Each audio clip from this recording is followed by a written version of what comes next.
దేవుని పరిశుద్ధమైన నామమున కూడి వచ్చిన మీ అందరికీ ప్రభు పేరిట వందనాలు శుభములు తెలియజేయచ్చు ఉన్నాను.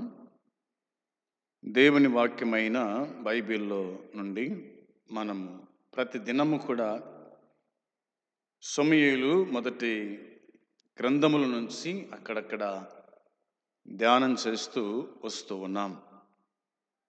ఈ దినమందు కూడా సమూయేలు మొదటి గ్రంథము 8వ అధ్యాయము 5వ వచనాన్ని నేను మీకోసమై చదువుచున్నాను. 8వ అధ్యాయము 5వ వచనములో, చిత్తగించుము, నీవు వృద్ధుడవు, నీ కుమారులు నీ ప్రవర్తన వంటి ప్రవర్తన గలవారు కారు గనుక సకల జనముల మర్యాద చొప్పున మాకు ఒక రాజును నియమించుము, అతడు మాకు న్యాయము తీర్చునని అతనితో అనిరి. చదువుకున్నటువంటి లేఖన భాగం నిమిత్తమై ప్రార్థన చేసుకుందాము. ప్రేమ కలిగిన తండ్రి, పరిశుద్ధుడైన దేవ, మీ పాదములకు వందనాలు, స్తోత్రములు, కృతజ్ఞతలు, స్తుతులు చెల్లించుకుంటున్నాము. కనికర సంపన్నుడవు, కృప చూపే దేవుడవు నాయన, నిన్న నేడు ఏకరీతిగా ఉండి కాపాడుచున్న మా పరలోకపు తండ్రి, మీకు వందనాలు, స్తోత్రం చెల్లించుకుంటున్నాం. దేవా, ఈ దినమందు మీ సన్నిధి మాకు ఇచ్చారు. పాటల్లో తోడే ఉండి కాపాడినందుకై స్తోత్రం, స్తుతులు చెల్లిస్తున్నాం. చదువుకున్నటువంటి లేఖన భాగాన్ని కూడా దీవించండి, ఆశీర్వదించండి. చదువుబోయే లేఖన భాగాలు దీవించి ఆశీర్వదించండి. మీరే మాతో మాట్లాడుతురమ్మని మీకు అప్పగించుకుంటూ, దీనదాసుని కూడా మరుగుపరిచి మీరు మాట్లాడమని యేసుక్రీస్తు నామములో ప్రార్థించి అడిగి వేడుకుంటున్నాము తండ్రి, ఆమేన్. దేవుని వాక్యమైన బైబిల్ నుండి సమూయేలు మొదటి గ్రంథము 8వ అధ్యాయము 5వ వచనాన్ని మనము ధ్యానము చేసుకున్నాం. ఈ అధ్యాయంలో ఇశ్రాయేలీయులు, దేవుని ప్రజలు రాజు కావాలని కోరుతూ ఉన్నారు. రాజు కావాలని కోరుతూ ఉన్నారు. ఇప్పటిదాకా రాజు లేడు ఇశ్రాయేలు ప్రజలకు. ఇప్పటిదాకా ప్రవక్తలు ఉన్నారు. ప్రవక్తల తర్వాతనే ఈ అధ్యాయంలో వాళ్ళు రాజును కోరుకుంటూ ఉన్నారు. దేవుడు ప్రవక్తల ద్వారా మరి తన ప్రజలైన ఇశ్రాయేలును నడిపించినాడు. ఇశ్రాయేలు పితరులు అబ్రహాము, ఇస్సాకు, యాకోబు అనేవారు. వారి తర్వాత యోసేపు వచ్చాడు. యోసేపు తన తండ్రి ఇంటి వారిని, తన అన్నగారిని పోషించినాడు. ఆ తర్వాత మోసేను వారికి నియమించాడు దేవుడు. మోసే న్యాయకత్వం కింద వాళ్ళు ఉన్నారు. మొట్టమొదటి వాడు మోసే. మోసే కూడా 40 సంవత్సరాలు ఇశ్రాయేలు ప్రజలకు న్యాయాధిపతిగా, ఒక ప్రవక్తగా, దేవుని దాసునిగా, దేవునికి మనుషులకు మధ్యవర్తిగా ఉండి వారిని ఐగుప్తు దేశం నుండి పాలు తేనెలు ప్రవహించు దేశానికి, అనగా కానాను దేశానికి వారిని నడిపించినాడు. మార్గ మధ్యములో వాళ్ళు ఎంతో మోసే మీద సనిగారు, దేవుని మీద సనిగారు. మోసే చనిపోయిన తర్వాత దేవుడు యెహోషువను వారికి నాయకునిగా నియమించినట్టుగా మనం చూస్తాం.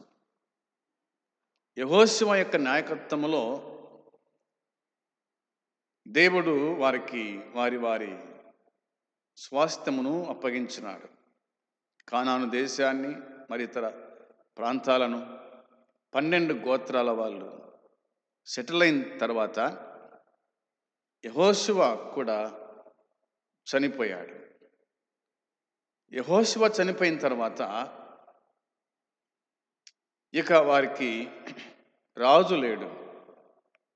వారి జీవితము విచ్చలవిడి జీవితం అనేది మనకు న్యాయాధిపతుల గ్రంథములో మనము చూడగలుగుతాం. న్యాయాధిపతుల గ్రంథములో కొంతమంది నాయకులు వారిని పరిపాలించినట్టుగా మనం చూస్తాం. అవునా? వారి తర్వాత వారి తర్వాత షిలోహు ప్రార్థన మందిరములో ఏలి మనకు కనిపిస్తాడు. ఏలి వారికి నాయకుడిగా ఉండి వారి తీర్పు తీర్చుకుంటూ వచ్చినాడు. కానీ అతని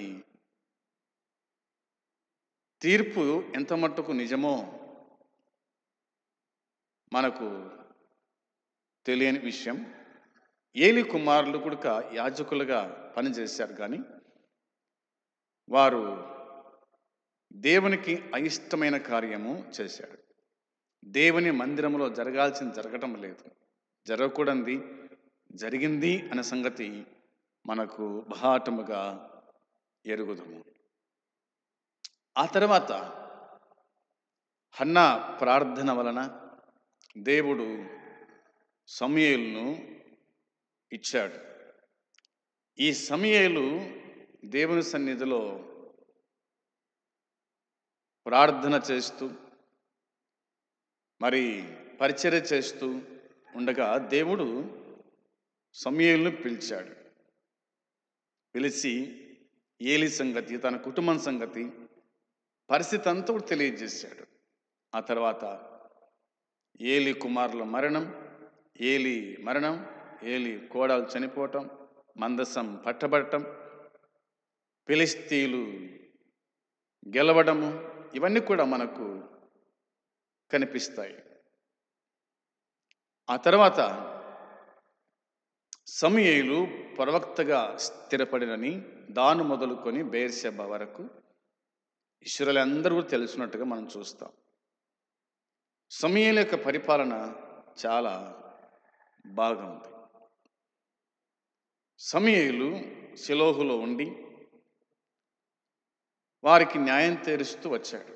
మంచి పరిపాలన అందించినాడు. తన కుమారులు బాగలేనప్పటికీ తాను మాత్రం పరిపాలన చేశాడు. ఇప్పుడు ఈ పరిస్థితి ఏమైందంటే, సమూయేలు వృద్ధుడు కాగా అనే మాట వ్రాయబడి ఉంది. అది మనకు మొదటి వచనములోను, అవునా, 5వ వచనములోను మనకు కనిపిస్తున్న మాట అదే. సమూయేలు వృద్ధుడైనప్పుడు అని ఉంది. 5వ వచనములో చిత్తగించుము, నీవు వృద్ధుడవు అని ఇశ్రాయేలు పెద్దలు సమూయేలుతో చెప్పినట్టుగా మనం చూస్తాం. సమూయేలు కుమారులు ఉన్నారు, కానీ వారు ధనాపేక్ష గలవారు, లంచములు పుచ్చుకునేవాళ్ళు, న్యాయమును అన్యాయంగా త్రిప్పివేశారు అని మనకు మొదటి 3 వచనాల్లో దేవుని వాక్యం గుర్తు చేస్తూ ఉంది. కాబట్టి ఇప్పుడు వాళ్ళు ఏం చేశారు? ఇశ్రాయేలు ప్రజలు గురించి కొంత ఆలోచన చేస్తే 4వ వచనం చూడండి ఒకసారి. 4వ వచనంలో ఇశ్రాయేలీయుల పెద్దలందరూ కూడి రామాలో సమూయేలు వద్దకు వచ్చి అనే మాట వ్రాయబడింది. సమూయేలు రామాలో ఉన్నాడు. రామ తన సొంత ఊరు, తన తండ్రి తల్లి ఊరది. ఆ సంగతి మనకు 2వ అధ్యాయంలో, మొదటి అధ్యాయంలో మనకు బాగా పరిచయమైనటువంటి ఊరన్న సంగతి మనం జ్ఞాపకం చేసుకోవాలి. వాళ్ళు వచ్చి అడుగుతున్నారు, చిత్తగించుము, నీవు వృద్ధుడవు, నీ కుమారులు నీ ప్రవర్తన వంటి ప్రవర్తన గలవారు కారు. నీ కుమారులు నీ ప్రవర్తన వంటి ప్రవర్తన గలవారు కారు. గనుక సకల జనుల మర్యాద చొప్పున మాకు రాజును నియమించుము అన్నారు. సకల జనుల మర్యాద చొప్పున మాకు రాజును నియమించుము అని అన్నారు. వినండి, లోకములో ఉన్నటువంటి ప్రజలకు ఒక నాయకుడు ఉన్నాడు, ఒక రాజు ఉన్నాడు. ఆ రాజు ఏం చేస్తాడంటే అతడు న్యాయము తీరుస్తాడు. ప్రజలకు న్యాయం తీర్చాలంటే ఒక రాజు అవసరం. ఆ రాజు ఎలాంటి వాడై ఉండాలి? సమూయేలు లాంటి వాడై ఉండాలి, అంతే కదా. ధనాపేక్ష లేని వాడై ఉండాలి, లంచము పుచ్చుకోకుండా ఉండాలి. మనం చెప్పుకున్నాం గత ప్రసంగంలో,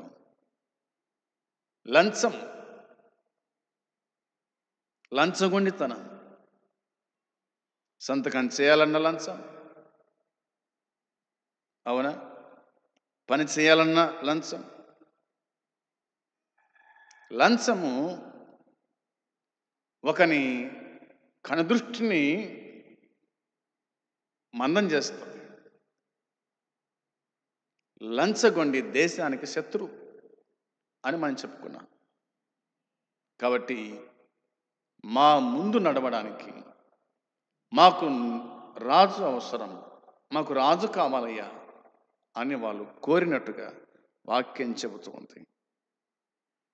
6వ వచనంలో మాకు న్యాయము తీర్చుటకై రాజును నియమించుమని వారు అనిన మాట సమూయేలు దృష్టికి ప్రతికూలంగా ఉండెను. గనుక సమూయేలు యెహోవాకు ప్రార్థన చేసినాడు.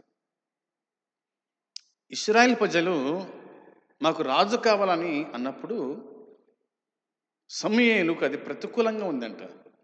అంటే రాజు అవసరమా? సరే, ఏదేమైనా వాళ్ళు అడిగారు. కానీ వెంటనే సమూయేలు సరే అనలేదు. దేవుని పాదాల చెంతకు వచ్చినాడు, ప్రభు పాదాల చెంతకు వచ్చాడు, ప్రభు కాడ ప్రార్థన చేశాడు అనే మాట బైబిల్ చెబుతూ ఉంది. 7వ వచనంలో అందుకు యెహోవా సమూయేలునకు సెలవిచ్చింది ఏమనగా, జనులు నీతో చెప్పిన మాటలన్నిటి ప్రకారము జరిగింపుము.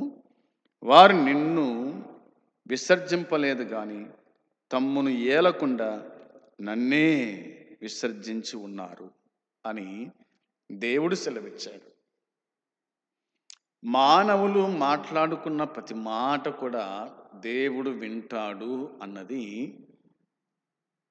ప్రతి విశ్వాసి, ప్రతి సేవకుడు తెలుసుకోవాలి. మనము మాట్లాడేటువంటి ప్రతి మాట కూడా ఎవరు వినకపోయినా దేవుడు మాత్రం వింటాడు. అది 100% వాస్తవం. వినే దేవుడు, చూచే దేవుడు, వినే దేవుడు, చూచే దేవుడు అనేది మనకు అర్థమవుతుంది. చూడండి, ఈ 5వ వచనంలో రాయబడిన మాట ఏమిటంటే, మాకు ఒక రాజు నియమించుము అని అన్నారు.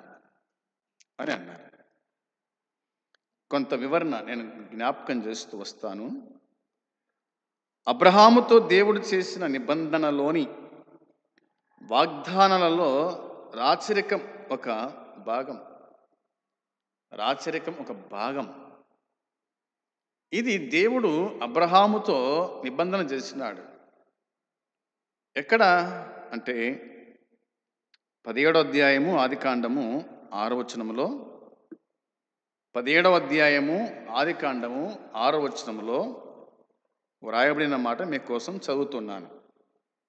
నీకు అత్యధికముగా సంతానాభివృద్ధి కలగజేసి నీలో నుండి జనమును వచ్చునట్లు నియమింతును, రాజులను నీలో నుండి వచ్చెదరు. దేవుడు అబ్రహాంతో మాట్లాడుతున్నాడు. నీకు అత్యధికముగా సంతానాభివృద్ధి కలగజేస్తాను అన్నాడు. అంటే సంతానం లేదప్పటికి, అవునా? సంతానం లేదప్పటికి. కానీ ప్రభు నిబంధన చేస్తూ ఉన్నాడు. నీలో నుండి జనములు వచ్చునట్లు నియమించుదును అన్నాడు. నీలో నుండి జనములు వచ్చునట్లు నియమిస్తాను. జనములు వచ్చునట్లు. రాజులను నీలో నుండి వచ్చేతారు. రాజులు కూడా నీలో నుండే వస్తారు అని తెలియజేశాడు. ఇది సున్నతి నిబంధన అనేది మనము గుర్తుంచుకోవాలి. మనకు అర్థం కావడానికి కొన్ని మాటలు నేను చెప్తాను. మొదటి వచనంలో అబ్రాము 99 ఏండ్ల వాడైనప్పుడు యెహోవా అతనికి ప్రత్యక్షమై, నేను సర్వశక్తిగల దేవుడను, నా సన్నిధిలో నడుచుచు నిందారహితుడవై ఉండు అని చెప్పాడు. రెండవ వచనం, నాకును నీకును మధ్య నా నిబంధనను నియమించి నిన్ను అత్యధికముగా అభివృద్ధి పొందించదనని అతనితో చెప్పినాడు. అప్పుడు అబ్రామ్ సాగిలపడ్డాడు. దేవుడు అతనితో మాట్లాడి, ఇదిగో నేను నియమించిన నా నిబంధన నీతో చేసి ఉన్నాను, నీవు అనేక జనములకు తండ్రి వగుదువు అన్నాడు. నేను నా నిబంధన, అవునా, నేను నా నిబంధన నీతో చేసి ఉన్నాను, నీవు అనేక జనములకు తండ్రి వగుదువు. 5వ వచనంలో మరియు ఇక మీదట నీ పేరు అబ్రామనబడదు, నిన్ను అనేక జనములకు తండ్రినిగా నియమించుతిని గనుక నీ పేరు అబ్రహాము అనబడును అని ఆయన జ్ఞాపకం చేశాడు. 6వ వచనంలో నీకు అత్యధికముగా సంతానాభివృద్ధి కలగజేసి నీలో నుండి జనములు వచ్చునట్లు నియమించుదును, రాజులను నీలో నుండి వస్తారు. 7వ వచనం, నేను నీకును నీ తర్వాత నీ సంతానమునకును దేవుడనై ఉండునట్లు నాకును నీకును నీ తర్వాత వారి తరములలో నీ సంతతికి మధ్య నా నిబంధనను నిత్య నిబంధనగా స్థిరపరుస్తాను. నీకును నీ తర్వాత నీ సంతతికిని నీవు పరదేశివై ఉన్న దేశమును అనగా కానానును దేశమంతటిని నిత్య స్వాస్థంగా ఇచ్చి వారికి దేవుడనై ఉందనని అతనితో చెప్పెను అనే మాట కనిపిస్తూ ఉంది. కాబట్టి అబ్రహాముతో దేవుని నిబంధన చేశాడు, రాజులు నీలో నుండి వస్తారు అనే మాట. మంచిది. ఇంకా మనము కొంత ఆలోచన చేద్దాం. ఏమిటి అంటే, ఇలాగ మనం జ్ఞాపకం చేసుకోవచ్చు కదా, యాకోబు తన కుమారులను దీవించేటప్పుడు యూదా గోత్రానికి రావాల్సినటువంటి దీవెన గురించి మాట్లాడినాడు. ఆ మాట కూడా గుర్తు చేస్తాను. ఆదికాండము 49వ అధ్యాయం. ఆదికాండము 49వ అధ్యాయము 10వ వచనం చూడండి. 49వ అధ్యాయము 10వ వచనం, షిలోహు వచ్చు వరకు యూదా యొద్ద నుండి దండము తొలగదు, అతని కాళ్ళ మధ్య నుండి రాజ్యదండము తొలగదు, ప్రజలు అతనికి విధేయులై ఉందురు అని యాకోబు అవసాన కాలమందు తన 12 మంది కుమారులను దీవించుచు చెప్పినటువంటి ఈ మాట. యూదా గురించి మాట్లాడుతున్నాడు. ఎక్కువగా యూదా గురించి, యోసేపు గురించి ఎక్కువగా ఆయన చెప్పినట్టుగా మనం చూస్తాం. ఇప్పుడు మనం గుర్తుంచుకోవాల్సిన మాట ఏంటంటే, షిలోహు వచ్చు వరకు అంటే యూదాకిచ్చిన ఆశీర్వాదాల గురించి ఇక్కడ వ్రాయబడి ఉంది. జ్యేష్ఠుని హక్కుల తర్వాత అబ్రహాముతో దేవుడు చేసిన వాగ్దానము ఇతడు పొందాడని సూచిస్తూ ఉంది. అబ్రహాముతో దేవుడు ఏ వాగ్దానం చేసినాడు? 12వ అధ్యాయంకి రావాలి మనం. ఏం వాగ్దానం చేశాడు దేవుడు అబ్రహాముతో అంటే, మొదటి 3 వచనాలు, యెహోవా నీవు లేచి నీ దేశం నుండి, నీ బంధువుల యొద్ద నుండి, నీ తండ్రి ఇంటి నుండి బయలుదేరి నేను నీకు చూపించు దేశమునకు వెళ్ళుము. నిన్ను గొప్ప జనముగా చేసి నిన్ను ఆశీర్వదించి నీ నామమును గొప్ప చేయుదును. నీవు ఆశీర్వాదముగా నుందువు. నిన్ను ఆశీర్వదించు వారిని ఆశీర్వదించదను, నిన్ను దూషించు వారిని శపించదను. భూమి యొక్క సమస్త వంశములు నీ యందు ఆశీర్వదింపబడునని అబ్రాహాముతో అనగా, లేదా అబ్రాహాముతో అనగా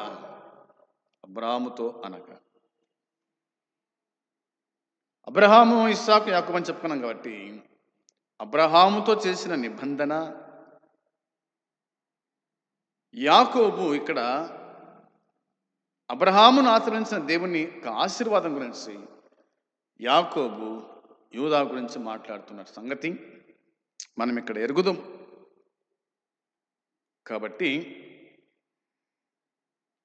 దేవుడు కొన్ని విషయాలు జ్ఞాపకం చేశాడు, దానిని నేను చెప్తాను. స్త్రీ సంతానముగా ఉన్న వ్యక్తి వలన సమస్త జాతులు ఆశ్రయించబడతాయి అన్నది ఈ వాగ్దాన సారాంశం. స్త్రీ సంతానముగా ఉన్న ఒక వ్యక్తి వలన సమస్త జాతులు ఆశ్రయించబడతాయని ఈ వాగ్దాన సారాంశం. స్త్రీ సంతానం అంటే ఏమిటి? ఆదికాండము 3వ అధ్యాయము 15వ వచనము చూడాలి. ఆదికాండం 3వ అధ్యాయము 15వ వచనములో, మరియు నీకును స్త్రీకిని నీ సంతానమునకును ఆమె సంతానమునకును వైరము కలగజేసేదను, అది నిన్ను తల మీద కొట్టును, నీవు దాన్ని మెడమ మీద కొట్టుదు అని చెప్పాను అన్నమాట వ్రాయబడి ఉంది. అది నిన్ను తల మీద కొట్టును, నీవు దాన్ని మెడ మీద కొట్టుదువు అనే మాట కనిపిస్తుంది. ఈ వచనంలో స్త్రీ సంతానానికి అంటే ప్రభు అయిన యేసుక్రీస్తుకు అని అర్థం. దీన్ని మనము గ్రహించువారమై ఉండాలని లేఖనాలు మనకు గుర్తు చేస్తూ ఉన్నాయి. ఇక మనం ఆలోచన చేస్తే ఇలాగ రాయబడింది. 1వదిగా షిలోహు వచ్చు వరకు అనే మాట ఉంది కాబట్టి అతని సంతానము తన సోదరులపై ఆధిపత్యము చెలాయిస్తారని యాకోబు యూదాతో చెబుతూ ఉన్నాడు. 8వ వచనం, 9వ వచనం, 10వ వచనం మనం చూస్తాం. యూదా, నీ సహోదరులు నిన్ను స్తుతించెదరు, నీ చెయ్యి నీ శత్రువుల మీద ఉండును, నీ తండ్రి కుమారులు నీ ఎదుట సాగిలపడుదురు. యూదా కొదమసింహం, నా కుమారుడా, నీవు పట్టిన దాన్ని తిని వచ్చితివి. సింహము వలెను గర్జించు ఆడు సింహము వలెను అతడు కాళ్ళు ముడుచుకొని పండుకొనెను. అతని లేపువాడెవడు? షిలోహు వచ్చు వరకు యూదా యొద్ద నుండి దండము తొలగదు, అతని కాళ్ళ మధ్య నుండి రాజదండము తొలగదు, ప్రజలు అతనికి విధేయులై ఉందురు అని ఈ 3 వచనాల్లో మనము చూడగలుగుతూ ఉన్నాం. ఇది ఇశ్రాయేలు రాజ్యవంశంగా యూదా వంశీయుడైన దావీదు రాజు వలన కొంత మట్టుకు నెరవేరినట్టుగా మనం చూస్తాం. గమనించాలి మనం ఇక్కడ. 2వదిగా షిలోహు అంటే బహుశా దాని స్వాస్థకర్త వచ్చే వరకు, అది ఎవరికి చెందుతుందో అతడు వచ్చే వరకు అని అర్థం మనకు గుర్తు చేస్తూ ఉంది. ఒక వచనం మనం చదవాలి. యెహెజ్కేలు గ్రంథం 21వ అధ్యాయము 27వ వచనంలో, యెహెజ్కేలు గ్రంథము 21వ అధ్యాయము 27వ వచనాన్ని నేను మీకోసమై చదువుతాను. జాగ్రత్తగా మీరు ఆలకించవలసిందిగా మనవి చేస్తున్నాను. 21, 27 వచనంలో, నేను దానిని పడద్రోయుదును, దాని స్వాస్థకర్త వచ్చు వరకు అది నిలవదు, అప్పుడు నేను దానిని అతనికి ఇచ్చేదను అనే మాట మనకు కనిపిస్తుంది. దాని స్వాస్థకర్త వచ్చు వరకు అంటే దావీదు వంశము కొనసాగుతూ ఉంది. కానీ దావీదు సింహాసనము తిరిగి నిలబడేది మాత్రం కేవలము మెస్సియ అనబడే వారి రాజు వచ్చి తన పరిపాలనను స్థిరపరిచిన తర్వాతనే అని ఎహెజ్కేలు ప్రవశిస్తున్నట్టుగా దేవుని వాక్యం చెబుతుంది. ఆది కాండము 49వ అధ్యాయము 10వ వచనంలో ఉన్న మాట ఇక్కడ ఎహెజ్కేలు ద్వారా దేవుడు వ్రాయించినాడు.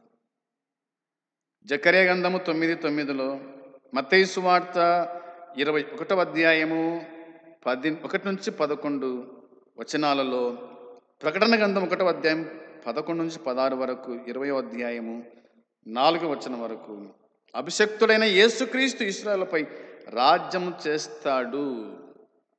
ఇశ్రాయేలుపై రాజ్యం చేస్తాడు, ఆయనకు రాజ్యం ఉంది అనేది ఈ వచనాలన్నీ కూడా మనకు జ్ఞాపకం తీసుకొని వస్తాయి.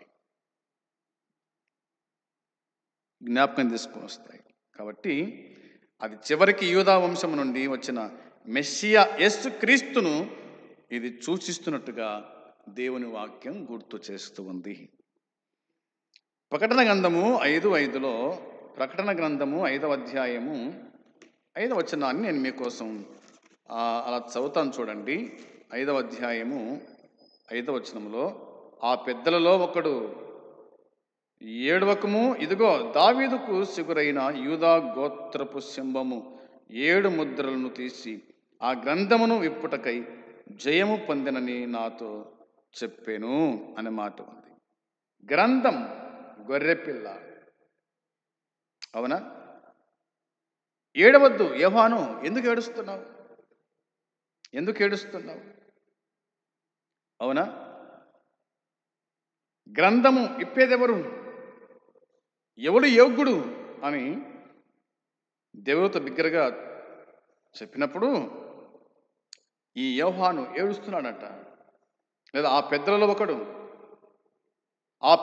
ఒకడు ఏడవకము, ఇదిగో దావీదుకు సిగురైన యూదా గోత్రపు సింహము ఆ గ్రంథమును ఇప్పటికై జయం పొందినాడు. గ్రంథాన్ని ఇప్పడానికి యూదా గోత్రపు సింహం అనగా ప్రభువైన యేసుక్రీస్తు గురించి రాయబడిన మాట అనేది మనము గుర్తుంచుకోవాలి. క్రీస్తు యొక్క పరిపాలన గురించి ఈ వాక్య భాగం మనకు గుర్తు చేస్తుంది అనేది మనకు అర్థమవుతూ ఉంది.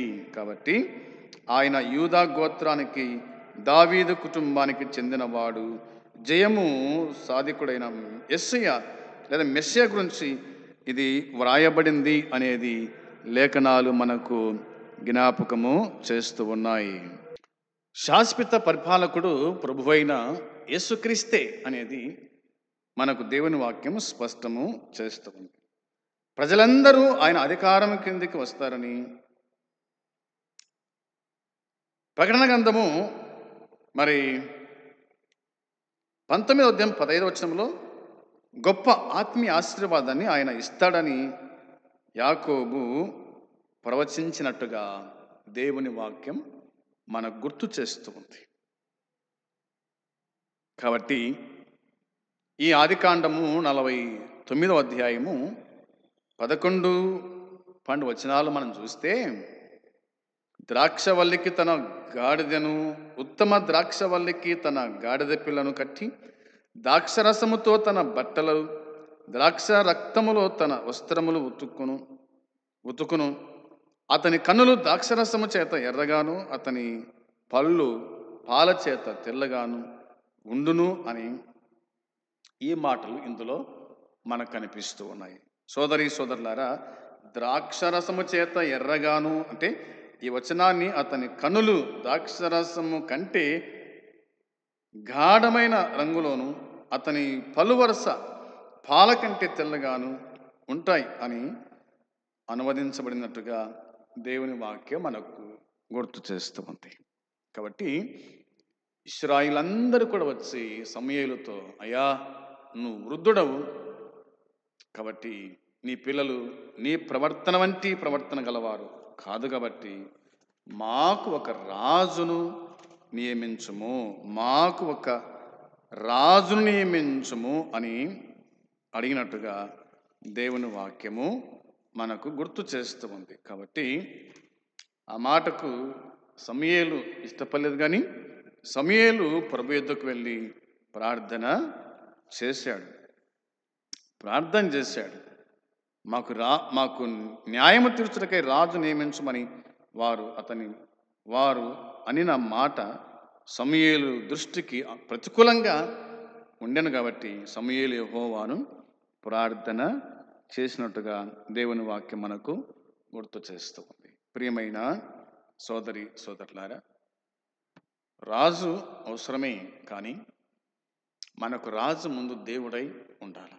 ఆయన రాజులకు రాజు, ప్రభులకు ప్రభువు. కాబట్టి ఆయనే మనకు రాజై ఉంటే ఆయన మన పరిపాలకుడు అంతే.